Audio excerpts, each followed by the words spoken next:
인간은 어떤 한계를 가지고 있는지, 그리고 우리가 누굴 믿어야 되는지, 그 증거가 무엇인지를 오늘 이 본문 말씀 통해서 이제 설교를 하고 있습니다. 이제 그 내용이 오늘 이 본문 말씀이에요. 본문 말씀을 보겠습니다. 오늘 이 본문 말씀에 보면 이런 말씀이 있어요. 우주와 그 가운데 있는 만물을 지으신 하나님께서는 천지의 주제시니, 천지의 주제가 되신다는 거예요. 모든 걸 다 주관하시는 분이에요. 주권이 하나님께 있다는 거지요. 그래서 만민에게 생명과 호흡과 만물을 친히 주시는 우리 하나님이심을 말씀하고 있습니다. 그 다음 구절을 보게 되면,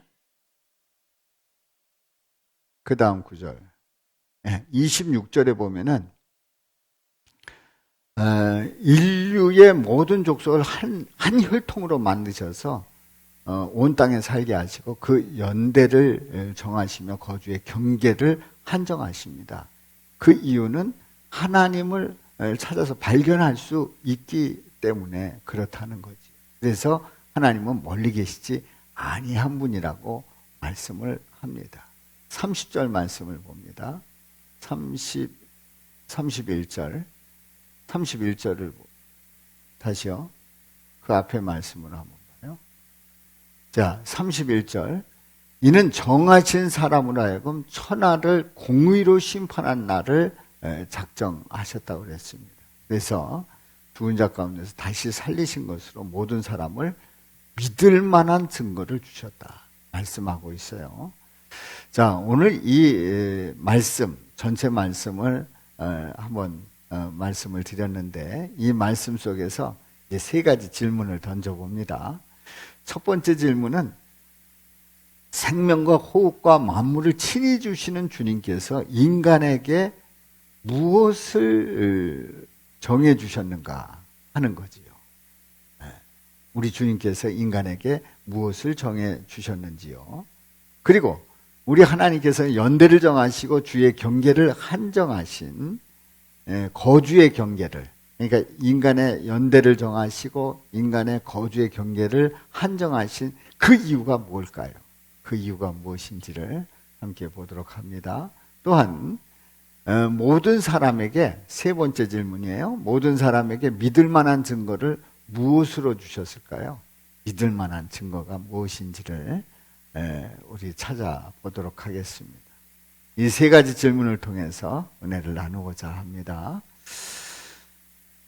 자, 우리는 하나님의 형상대로 지음받았을 때에 인간의 경계와 인간의 한계는 어느 정도였을까요?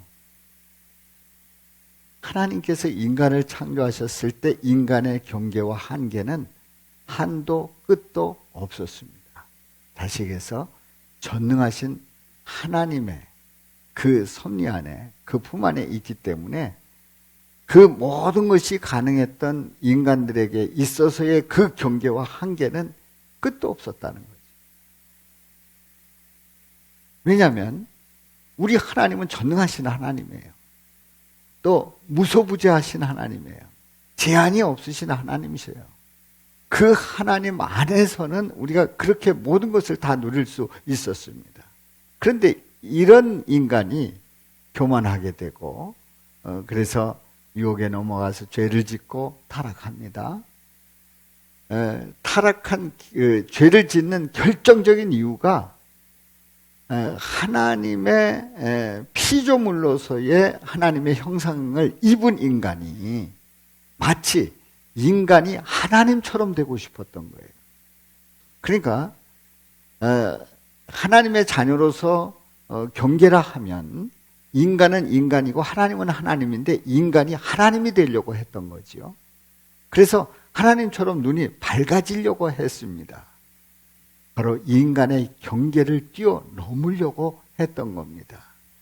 결국은 이런 시도를 통해서 인간은 죄를 짓고 타락하고 그리고 에덴 동산에 쫓겨납니다. 자, 하나님으로부터 떨어져 나왔을 때 인간은 그 경계와 한계가 이제는 제한되지 않았을 거 아닙니까? 하나님으로부터 떨어졌으니까, 하나님과 상관이 없으니까. 그런데요, 인간은 하나님으로부터 떨어져 나왔을 때 그 경계와 한계는 더 좁아졌어요. 더 쪼그라드는 거예요. 더 제한되는 거예요. 그리고 더 이상 그 모든 것을 다 다스릴 수 있는 권한이 인간에게 주어지지 않았단 말이죠. 가장 불행한 것은 인간은 하나님과 함께 영원한 삶을 살 수 있었던 피조물이었어요. 얼마나 큰 복입니까? 그런데 하나님으로부터 떨어져 나왔을 때 하나님께서 인간에게 경계를 주어졌는데 인간은 그 경계를 뛰어넘으려고 했을 때 결국은 떨어졌고, 그 경계는 제한이 됐고 그 한계는 이루 말할 수 없는, 그래서 결국 영원한 삶을 살 수 있었던 인간이 유한한 삶을 사는, 한평생 살고 끝나는 그런 불행을 겪게 됩니다. 그렇습니다. 영원한 삶을 살 수 있었던 그 하나님의 그 축복, 그 은혜 속에 그 주어진 그 인간, 얼마나 그 경계와 그 한계가 무한합니까? 그런데 하나님으로부터 떨어지니까, 하나님으로부터 벗어나니까 그 경계와 한계는 제한되어 있고, 그리고 우리는 그야말로 그 경계와 한계 속에서 살아가는 나약한 존재가 되고 말았습니다. 그렇다면 이 경계와 한계는 이렇게 무너져버린, 더 좁아진 이 경계와 한계는 그걸로 끝날까요? 오늘 이 말씀을 통해서 어떤지를 살펴보도록 합니다. 첫 번째 질문입니다. 생명과 호흡과 만물을 친히 주시는 주님께서 인간에게 무엇을 정해 주셨지요? 자, 말씀을 봅니다. 오늘 24절에 있는 말씀은 하나님은 어떤 분이신가를 말씀하고 있어요. 시작. 우주와 그 가운데 있는 만물을 지으신 하나님께서는 천지의 주제시니 손으로 지은 전에 계시지 아니하시고, 천지를 지으신 주제이십니다. 주관하시는 분입니다. 주권이 다 하나님께 있습니다. 그런 하나님이 손으로 지으신 그 성전에 머물러 계시는 분이 아닌 거예요. 그 당시에 많은 사람들은 예루살렘 성전 안에 계신 하나님으로 생각을 합니다. 물론 성전 속에서 임재하시는 하나님을 고백합니다마는 그 안에 머물러 계신 분이 아니십니다. 25절 다 같이요. 시작. 또 무엇이 부족한 것처럼 사람의 손으로 섬김을 받으시는 것이 아니니 이는 만민에게 생명과 호흡과 만물을 친히 주시는 이십니다. 자, 우리가 착각하는 게 있어요. 하나님이 나 아니면 아무것도 하실 수 없는 분이야. 내가 섬겨야 뭐를 이루실 수 있는 분이야 라고 생각을 합니다. 아닙니다. 아닙니다. 사람의 손으로 섬김을 받아서 존재하시는 분이 아니란 말이에요. 그래서 인간은 가끔 이런 착각 속에 빠지죠. 하나님은 누구 손에 있소이다? 내 손에 있소이다. 내 손 안에 있소이다. 그야말로 내 손 안에 있는 줄 알아요. 아닙니다. 사람의 손으로 섬김을 받아서 존재하는 분이 아닙니다. 우리 하나님은 이미 만민에게 생명과 호흡과 만물을 친히 주시는 분이시란 말이에요. 자, 26절에 있는 말씀 시작. 인류의 모든 족속을 한 혈통으로 만드사 온 땅에 살게 하시고 그들의 연대를 정하시며 거주의 경계를 한정하셨으니. 그렇습니다. 인류의 모든 족속을 한 혈통으로 만드셨어요. 이 혈통은 누구의 혈통일까요?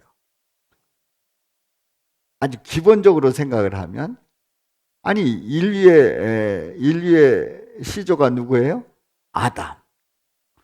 그리고 그 이후에 노아의 홍수로 그 노아의 방주 거기에서 구원받은 노아 가족들로 이어지게 되지요. 모든 사람들은 다 멸하고, 그래서 아담의 후손, 노아의 후손으로, 그리고 한 사람을 택하십니다. 민족을 만드십니다. 누구지요? 아브라함. 그래서 인류의 모든 족속을 한 혈통으로 만드셨어요. 인간이란 말이에요. 인간. 짐승이 아니란 말이에요. 우리의 조상이 침팬치가 될 수가 없는 거예요. 원숭이의 그 종류가 우리의 조상이 될 수가 없는 거예요. 분명히 다른 거예요. 분명히 다른 거예요. 인간으로 그 혈통을 이어가게 하시고 지금 우리는 이렇게 예배하고 있는 거지요. 자, 그리고 온 땅에 살게 하셨어요. 땅에 살게 하셨어요. 그리고 그들의 연대를 정하셨어요. 우리는 1900년대와 2000년대를 살고 있어요. 1900년대와 2000년대를 살고 있어요. 2100년대는 살 가능성이 없어요. 혹시 있을지 모르겠어요. 혹시 있을지 모르겠으나 1900년대와 2000년대를 살고 있지 2100년대까지 살수록 그 사이에 우리는 사는 거예요. 연대를 정하시고 그리고 거주의 경계를 정하셨어요. 우리는 대한민국이라고 하는 이 땅덩어리에 살고 있는데 그 육지라고 하는 그 거주의 경계를 한정하셨어요. 자, 이렇게 우리 하나님께서는 경계와 한계를 정하셨어요. 인간은 인간의 그 경계가 있는데 그 경계를 뛰어넘을 수가 없는 거예요. 뛰어넘을 수 있는 존재가 아닌 거예요. 그리고 인간의 한계가 있는데 그 한계를 뛰어넘을 수가 없는 거예요. 물론 우주정거장을 만들어서 지구가 멸망하면 우주에 가서 살 계획을 가진 그런 사람들도 있습니다만은 그는 인간의 도전입니다. 그게 하나님께서 만드신 법칙이 아닌 거예요. 한계가 있는 거예요. 아무리 그래도 한계가 있는 거예요. 바로 예수님 손에서 한 경계와 한계가 이미 정해져 있다는 사실이지요. 왜냐하면 왜 이렇게 정하실 수 있냐면 우리 하나님이 우주 만물을 창조하시고 인간을 창조하셨기 때문에 전지전능하신 하나님 또 인간을 창조하신 우리 하나님 곧 우리 예수님은 우리 인간의 경계와 한계를 정했단 말이지요. 자, 그렇다면 우리는 이런 생각이 들 수 있습니다. 아니, 인간의 경계와 한계를 정하신 하나님은 저는 너무 불만입니다. 제가 얼마든지 더 넓게, 더 멀리, 더 높게 갈 수 있는데 왜 정하셨습니까? 이런 질문을 할 수 있어요. 이제 거기에 대한 은혜는 잠시 후에 받기로 하고요. 이제 두 번째 질문입니다. 두 번째 질문이에요. 연대를 정하시고 거주의 경계를 한정하신 이유가 뭘까요? 아니, 왜 연대를 정하시고 거주의 경계를 한정하셨습니까? 한마디로 얘기해서 우리가 사는 그 시대를 뛰어넘지 못하게 하시고 그리고 거주하는 그 경계가 있게 하신 이유가 뭡니까? 이런 질문을 두 번째 던지는데요. 자, 말씀을 봅니다. 27절에 있는 말씀에 보면 이렇게 말씀을 합니다. 시작. 이는 사람으로 혹 하나님을 더듬어 찾아 발견하게 하려 하심이로되 그는 우리 각 사람에게서 멀리 계시지 아니하도다. 각 사람에게서 멀리 계시지 아니하도다. 멀리 계시지 않다는 거예요. 그리고 멀리 계시지 아니하는 그 하나님을 찾아 발견하게 하려 한다. 이게 인간이 찾아서 발견할 수 있도록 멀리 계시지 아니하시는 우리 하나님이시다 하는 거예요. 그래서 28절에 보면은 시작. 우리가 그를 힘입어 살며 기동하며 존재하느니라. 그래서 우리가 사는 게, 인간이 사는 게 하나님을 힘입어서 살고 그리고 하나님과 함께 하면서 존재하는 그런 인간임을 우리에게 알게 하시기 위함이라고 말씀을 합니다. 그래서 경계와 한계를 정해 주신 거란 말이에요. 계속해서요. 28절 하반절 시작. 너희 시인 중 어떤 사람들의 말과 같이 우리가 그의 소생이라 하니, 소생이라 하면 뭡니까? 자녀라는 얘기예요. 우리는 하나님의 자녀라 말씀합니다. 그래서 29절 시작. 이와 같이 하나님의 소생이 되었은즉 하나님을 금이나 은이나 돌에다 사람의 기술과 고안으로 새긴 늘과 같이 여길 것이 아니니라. 새긴 것들과 같이 여길 것이 아니니라 말씀하고 있어요. 무슨 얘기입니까? 자, 하나님의 자녀인데 하나님을 이렇게 생각하는 거예요. 금이나 은이나 돌에다가 사람의 기술과 사람의 아이디어로 딱 새긴 그런 존재의 하나님이 아니다 하는 것을 분명히 말씀하고 있습니다.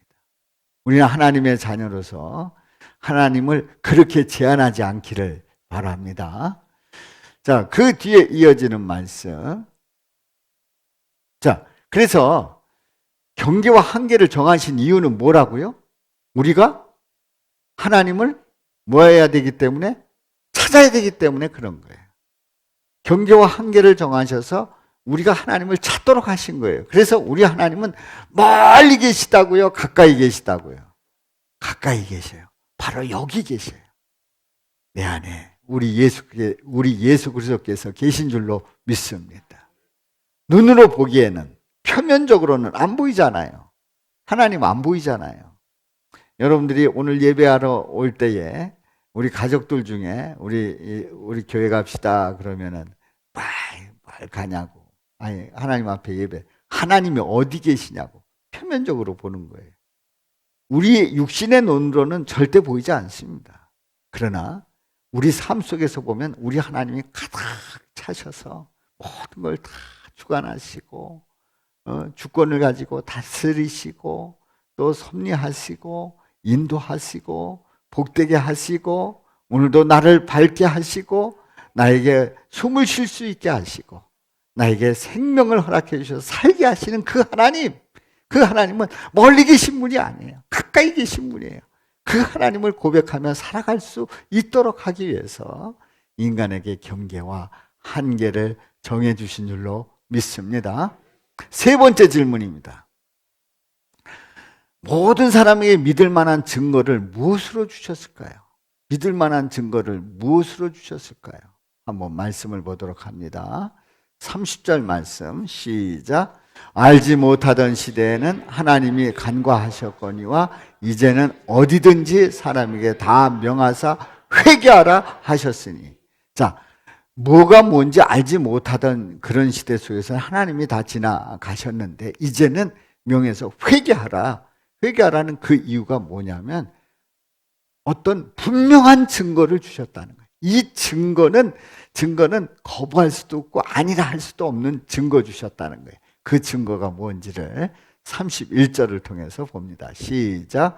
이는 정하신 사람으로 하여금 천하를 공의로 심판할 날을 작정하시고 이에 그를 죽은 자 가운데서 다시 살리신 것으로 모든 사람에게 믿을 만한 증거를 주셨음이니라 하니라. 예. 그를 죽은 자 가운데서 다시 살리신 것으로 죽은 자 가운데 다시 살리신 것으로 모든 사람에게 믿을 만한 증거를 주셨다는 거예요. 그러니까 우리는 믿어야 되는 것이 뭐냐? 죽은 자 가운데서 다시 살아나신 그분을 믿어야 될 줄로 믿습니다. 그분이 누구예요? 우리 예수님이세요. 우리 예수님은 우리의 죄 때문에 십자가에서 고난받으시고 피를 흘려 죽으셨습니다. 그래서 예수님은 십자가에서 그 고난을 다 받으셨어요. 그리고 피를 흘려서 죄를 다 사해 주시고 죽으셨어요. 죽으신 그 예수님이 부활하셔서 다시 살아나셨어요. 자, 예수님께서 죽었다가 다시 사신 이 증거는 우리가 확실히 믿을 만한 증거인 줄로 믿습니다. 우리가 예수 믿는 가장 결정적인 증거는 뭘까요? 몸이 아팠다가 기도해서 나아서요. 그것도 증거가 될 수 있어요. 내가 그 마음이 우울해지고 그리고 너무나도 살기 힘들었는데 예수님 앞에 기도했더니 내가 마음이 밝아지고 그래서 힘있게 살게 돼서 그게 증거라고요? 증거될 수 있어요. 또 내 삶이 너무나도 곤고하고 힘들었는데 가난했는데 우리 주님께서 이렇게 저렇게 복되게 하셔서 부자 되게 하셨어요. 그것도 증거될 수 있어요.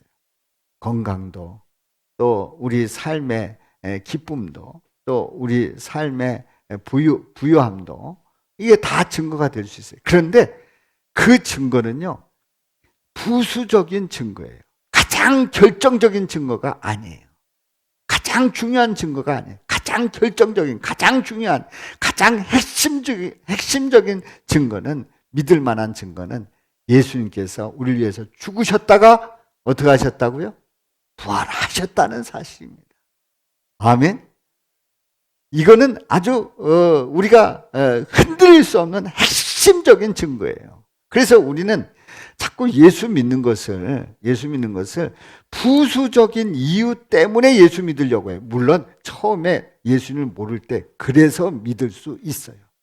그래서 믿을 수 있고 그래서 예수님에 대한 마음이 열릴 수 있어요. 그런데 우리가 예수님을 알기 시작했을 때는 그 하나님에 대한 존재를 분명히 고백하기 시작할 때는 이 믿을 만한 증거, 예수님의 십자가와 이 부활을 놓치면 가장 중요한 것을 놓치고 가장 핵심을 잃어버리고 살아가는 믿음 생활하는. 그래서 이거 놓치면요 우리는 병 나았다가 다시 병이 재발되면 그냥 예수 부인하는 거예요. 우리가 축복 속에 부하게 살다가 예수님의 확실한 증거를 붙잡지 않으면 좀 가난해지면 나 버렸다 하는 거예요. 가장 핵심적인 증거를 놓치면 이렇게 흔들릴 수 있단 말이죠. 우리는 믿을 만한 증거, 예수님의 십자가와 부활 확실하게 믿고 담대하게 나갈 수 있기를 주님의 이름으로 축원합니다. 끝까지 일평생 변함없이 나가시기를 주님의 이름으로 축원합니다. 자, 그래서 우리 예수님께서 이런 말씀을 하십니다. 예수님께서 하신 말씀인데요. 참새 2마리가, 참새 몇 마리요? 참새가 죽었다고 해서 이 세상 문제가 돼요? 또 내 삶에 어떤 영향을 끼쳐요? 아무것도 아닌 거예요. 죽든지 살든지 상관도 없는 거예요. 그런 참새 2마리. 참새 2마리가 한 아사리온에 팔리지 않느냐. 한 푼에 팔리지 않느냐. 그러나 너희 아버지께서 허락하지 아니하시면 그 하나도 땅에 떨어지지 아니하리라. 아니 그 참새 1마리, 참새 2마리 하나님 별 볼 일 없는 존재예요. 그게 있다고 해서 정치가 바뀌고 그게 죽었다고 해서 정치가 뒤집어지고 그러지 않는단 말이에요. 아무 영향도 주지 않는 보잘것없는 그런 참새 2마리인데 그 2마리도 하나님이 허락지 아니하시면 그 하나도 땅에 떨어지지 아니한다는 거예요. 자, 그렇다면 이걸 비유로 이걸 뒤집어서 반대로 이제 사람이라면 어떡하겠어요? 사람은 이 참새와 비교할 수 없는 아주 존귀한 존재예요. 그러면 이 사람에 대해서 바로 나에 대해서는 어떻겠는가? 하나님이 허락지 아니하시면 우리는 땅에 떨어지지 않아요. 죽지 않아요. 여러분들 왜 이런 경우 있잖아요. 죽을 뻔했다. 하나님께서 안 불렀기 때문에 죽지 않은 거예요. 그런데 그 상황에서 도저히 죽을 상황이 아닐 거예요. 그런데 그 상황에서 뜻하지 않게 세상을 떠나게 됐어요. 하나님께서 부르신 거예요. 결국은 우리 하나님의 주권에 대한 분명한 믿음을 가지게 된다고 하면 이 마태복음 10장 29절에 있는 말씀을 분명히 고백하게 되고 그렇구나. 우리의 피조물의 모든 생명은 누구 손에 달려 있다고요? 하나님 손에 달려 있다. 하나님의 주권 아래 있다. 우리 예수님의 주권 아래 있다는 것을 분명히 고백하시기를 주님의 이름으로 축원합니다. 그러니까 우리는요, 하나님께서 계획하신 그 시간 안에 죽고 싶어도 죽지 않아요. 우리 주님께서 우리를 살리신단 말이에요. 우리 하나님의 계획 속에 있단 말이에요. 그러니까 이것은 분명한 경계예요. 이건 경계. 인간의 목숨을 내 마음대로 한다. 하나님의 뜻대로 하신다. 하나님의 뜻대로 하신다. 이게 경계인 거예요. 그런데 내 마음대로 하겠다 하는 요것은 경계를 뛰어넘는 거예요. 그러니까 스스로 목숨을 끊는다는 것이 이게 얼마나 위험한 도전인지 몰라요. 하나님의 경계를 내가 뛰어넘는다는 뜻이에요. 큰일 나는 일입니다. 자, 그 다음 구절. 마태복음 10장에 있는 말씀. 마태복음 10장 계속 봐요. 네. 자, 그래서 30절에 있는 말씀. 시작. 너희에게는 머리털까지 다 세신 바 되었나니. 머리털까지 다 세셨대요. 여러분들, 오늘 아침에 머리털 몇 개 빠졌어요? 네? 머리 감다가 뭐 빗질하다 몇 개 빠졌습니까? 아셔요? 모르잖아요. 우린 몰라요. 그런데 머리털까지 다 세셨다는 거예요. 머리털까지 다 알고 계시다네. 우리 하나님은 우리의 모든 것 다 알고 계시고 주관하고 계시다는 얘기예요. 그래서 31절에 이렇게 말씀합니다. 시작. 두려워하지 말라. 너희는 많은 참새보다 귀하니라. 할렐루야. 그러니까 우리 하나님은 여러분들을 극진히 살펴주시고 계시다는 사실을 분명히 고백하고 나가시기를 주님의 이름으로 축원합니다. 그렇습니다. 우리의 모든 우리 삶의 주권은 하나님께 있고요. 그리고 우리 주님께서 우리를 다스려 주시고, 그래서 우리와 경계와 한계 속에서 우리를 풍성케 하시는 그런 놀라운 은혜를 저와 여러분들에게 베풀어 주시는 줄로 믿습니다. 그렇습니다. 주권으로 경계를 정합니다. 뭘로 정한다고요? 주권으로 경계를 정합니다. 예수님의 주권은 인간에게 경계가 있고 그 한계를 깨닫게 하고, 그리고 그것을 깨달을 때 비로소 인정할 수가 있는 거예요. 만약에 예수님의 주권을 우리가 예수님의 무슨 주권이 있어, 내가 내 마음대로 하지, 그러면 인간의 경계 그 한계 절대 인정하지 않게 돼요. 인간에게 경계가 있고 한계가 있습니다. 저에게 한계가 있습니다. 이걸 고백하잖아요. 그러면 예수님의 주권을 인정하고 살아가는 거예요. 그런 삶은 우리 주님께서 복되게 하시고, 그 경계와 한계 속에서 우리 주님께서 우리에게 주시는 그 복이, 은혜가 얼마나 큰지를 깨달으시기를 주님의 이름으로 축원합니다. 자, 우리 하나님 아버지께서는 인간들이 교만해서 자꾸 그 인간의 경계, 인간의 한계를 모르고 마음대로 살아가고자 할 때에 예수님을 보내주셨어요. 그래서 예수님께서 그 경계와 한계가 있음을 분명히 알려주시고, 그리고 인간에게 주어진 타락으로 말미암아 주어진 인간의 경계와 한계를 뛰어넘을 수 있는 비결이 있다는 것을 예수님을 통해서 가르쳐 줍니다. 왜냐하면 우리의 삶은 이 세상으로 끝나지 않고 어느 삶이 있다고요? 영생의 삶, 영원한 삶이 이어지는 줄로 믿습니다. 예수님 안에 있을 때는 타락으로 인한 경계와 한계를 뛰어넘는 놀라운 풍성한 복을 누리게 하신단 말이지요. 아멘입니까? 그렇습니다. 이제 오늘 이 말씀에서 사도 바울은 참으로 복 있는 사람이에요. 왜냐하면 이 사도 바울이야말로 이 경계와 한계를 모르고 살았던 사람이에요.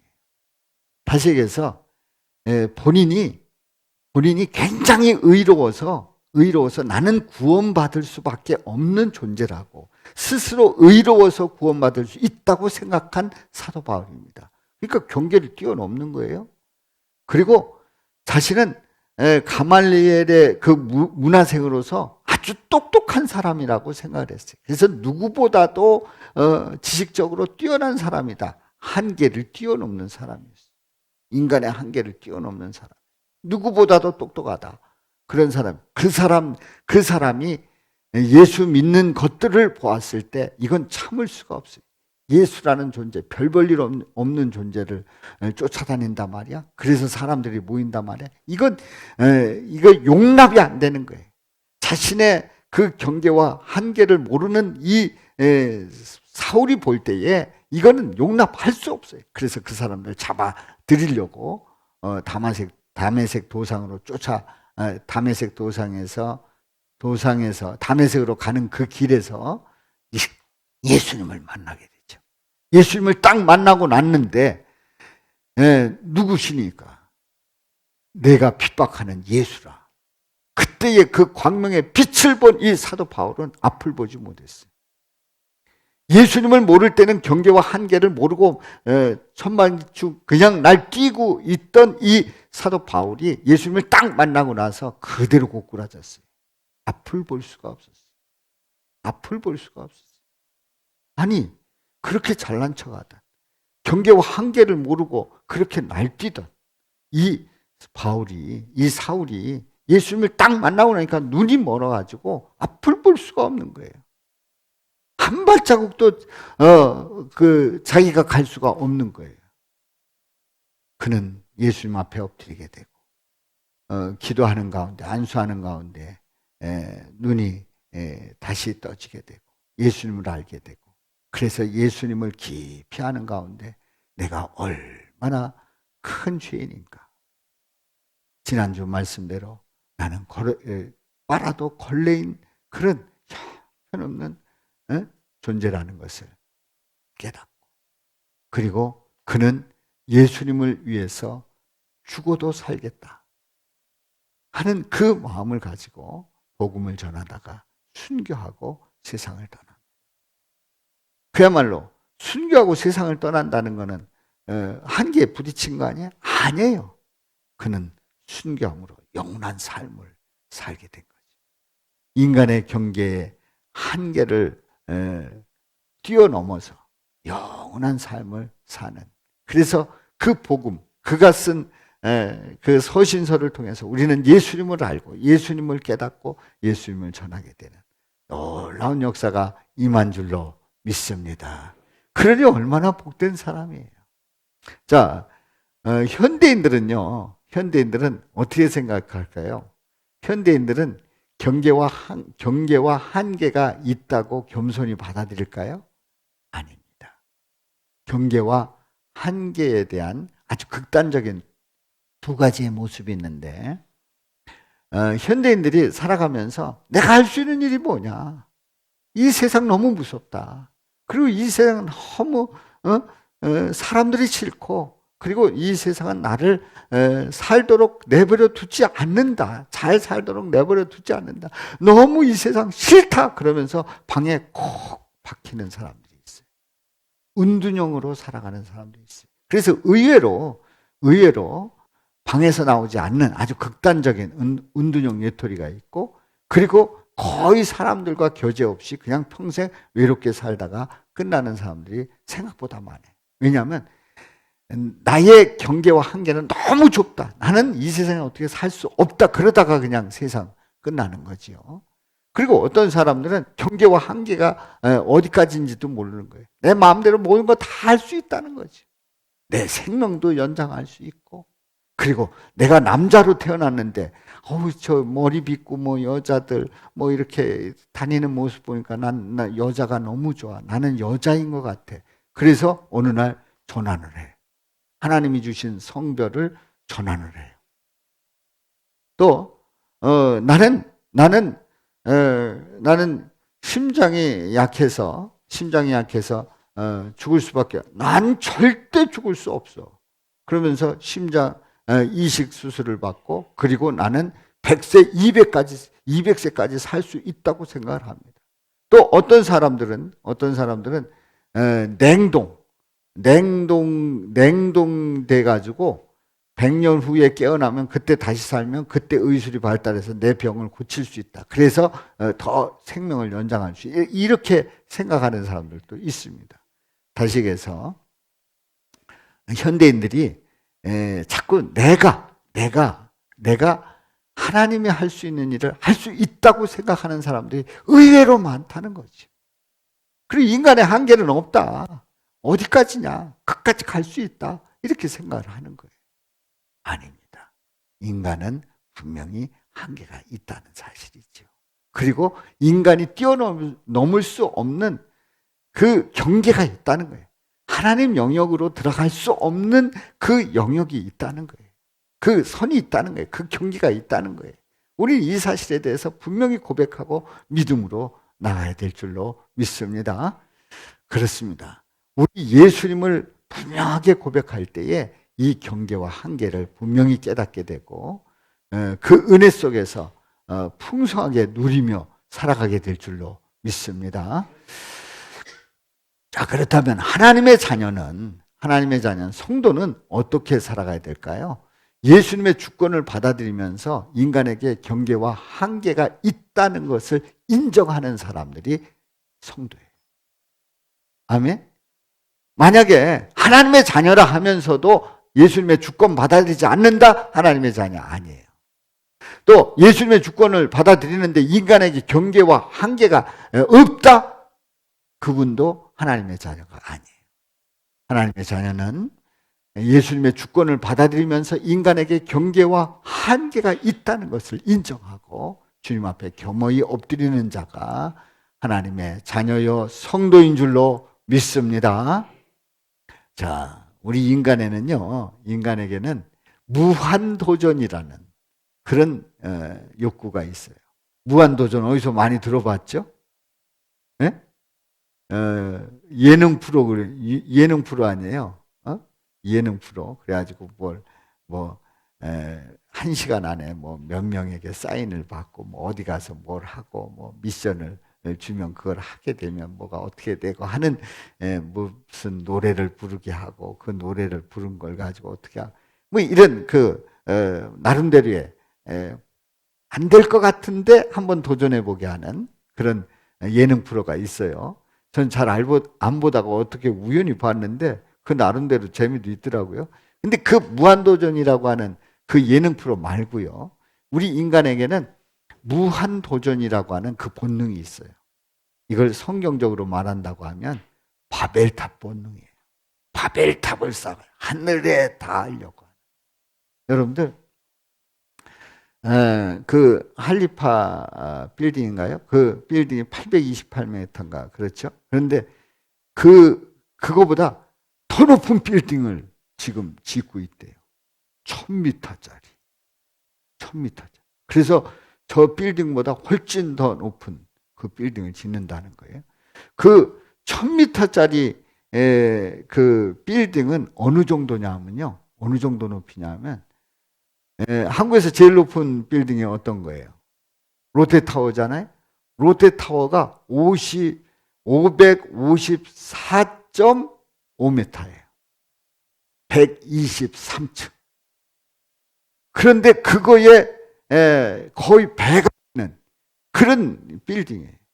인간은 무한 도전을 하고 싶은, 바벨탑을 쌓고 싶은, 아마도 그 다음에 짓는 빌딩은 1000m짜리가 아니라 그야말로 누구도 못 쫓아오게 2000m짜리 빌딩을 지을지도 몰라요. 롯데타워 4개 정도 높이의 빌딩을 지을지도 몰라요. 인간은 무한도전을 하고 살아갑니다. 바벨탑 본능이 있다는 거지요. 자, 그런데요. 오늘 이 말씀을 통해서 하나님은 인간에게 경계와 한계를 정해주셨다 하니까 너무 답답한 느낌 안 들어요? 너무 왜 이렇게 가두려고 하실까? 왜 나를 이렇게 옥죄려고 하실까? 왜 이렇게 인간의 자유의지가 있다면서도 인간의 자유의지를 속박하실까? 이런 의문을 가질 수 있어요. 과연 그럴까요? 여러분들, 우리는 하나님께서 정해주신 경계와 그 한계 때문에 너무 좁아서 어떻게 할 수 없다는 그것을 다시 뒤집어서 생각을 하는 거예요. 우리의 모든 것 다 아시는 그 하나님께서 나에게 경계와 한계를 주셨다는 것은 그 안에서 누릴 수 있는 그 은혜가 한도 끝도 없다는 것을 우리에게 보여주시는 줄로 믿습니다. 그러니까 하나님께서 정해주신 경계와 한계 때문에 하나님 앞에 대드는 것이 아니라 하나님께서 우리에게 내려주시는 그 은혜와 사랑이 너무너무 커서 우리는 한도 끝도 없는 그 풍성한 삶을 살 수 있다고 하는 그 축복, 그 은혜를 고백하고 누리시기를 주님의 이름으로 축원합니다. 그래서 내가 의로워서 하나님 앞에 갈 수 있다가 아니라 하나님의 은혜 속에서 나는 빨아도 걸레 같은 존재이지만 행주 삼아서 주님 앞에 인도하시는 그 은혜를 누리며 믿음으로 주님 앞에 나가고 우리는 이 세상의 이 삶으로 끝나는 것이 아니라 영원한 삶이 우리를 기다리고 있다는 이 놀라운 은혜와 사랑을 고백하며 나갈 때에 하나님께서 주신 경계와 그 한계는 오히려 하나님을 더 사랑하게 되고 더 큰 은혜를 누리게 될 줄로 믿습니다. 자, 우리는 가끔 이런 생각도 들어요. 이제 한 가지 예를 들어봅니다. 이제 경계와 한계를 정해주신 그 하나님. 그래서 우리는 이렇게 이제 그 인천에서, 대한민국에서, 인천에서 또 서울에서도 오신 분이 계십니다만은 이렇게 삽니다. 그리고 살아가면서 이제 주변 사람들 만나고, 직장에서 사람들 만나고, 학교에서 사람들 만나고, 동네에서 사람들 만나고, 그리고 교회에서 사람들을 만나고 등등 이렇게 교제하며 살아갑니다. 자, 그런데 하나님한테 불만인 거예요. 왜 나한테 이런 환경 주셨습니까? 나한테 왜 이런 사람들을 주셔서 나를 고달프게 합니까? 난 너무나도 싫습니다. 나같이 우아하고 수준 있는 나 같은 존재가 이런 사람들 만나서 이런 동네에서 나 거지같이 살고 싶지 않습니다. 이런 생각이 들 때에 하나님의 경계와 한계는 나를 조여오는 거예요. 그런데 다시 뒤집어 봅니다. 내 주변의 사람들은 좋은 사람이 아닌 거예요.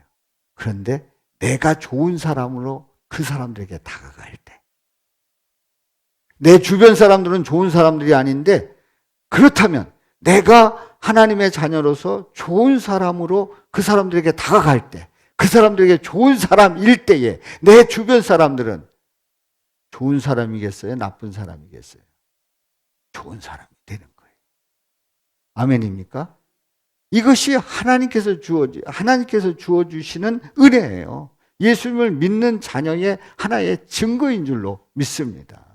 내가 예수를 믿었기 때문에, 하나님의 자녀가 되었기 때문에 내 주변 사람들은 설령 안 좋다고 할지라도 내가 하나님의 자녀로서 좋은 사람으로서 다가갈 때에 그 주변 사람 다 좋은 사람인 거예요. 이 사람도 좋고 저 사람도 좋고 또 까다로운 사람도 좋고 너그러운 사람도 좋고 또 서두르는 사람도 좋고 느긋한 사람도 좋고 다 필요한 사람들이거든요. 또 노래를 잘 부르는 사람도 좋고 운동 잘하는 사람도 좋고 또 음식 잘 만드는 사람도 좋고 노래 잘 부르는 사람도 좋고 또 춤 잘 추는 사람도 좋고 다 좋은 거예요. 다 좋은 거예요. 그렇습니다. 우리 하나님께서 주시는 그 경계와 한계는 우리를 옥죄는 것 같은데 아닙니다. 전능하신 무한하신 우리 하나님, 우리 예수님은 우리를 풍성한 삶을 살게 하시고 그리고 영원까지 인도하신단 말이에요. 그렇기 때문에 경계와 한계가 정해져서 타락 이후에 인간의 삶은 불행한 것 같았는데 예수님을 믿고 난 다음에 경계와 한계는 이미 뛰어넘고요. 우리를 영원까지 살게 하시고요. 우리를 풍성하게 살게 하시고 넉넉하게 살아가게 하시는 줄로 믿습니다. 그런 은혜가 함께 하시기를 주님의 이름으로 축원합니다. 그래서 여러분들 한 주간 동안 나의 경계와 한계를 한번 점검해 보시기를 바랍니다. 경계와 경계와 한계가 어디까지인가 점검해 보시고 예수님의 무한하신 그 축복, 무한하게 내게 내려주신 그 축복을 확인해 보시고 감사하며 누리며 살아가시기를 주님의 이름으로 축원합니다. 축원합니다. 한번 외쳐봅니다. 예수님의 주권을 거부하면 경계와 한계를 받아들일 수 없지만 예수님의 주권을 수용하면 경계와 한계를 받아들일 수 있다. 아멘. 우리 다 같이요. 시작. 예수님의 주권을 거부하면 경계와 한계를 받아들일 수 없지만 예수님의 주권을 수용하면 경계와 한계를 받아들일 수 있다. 아멘.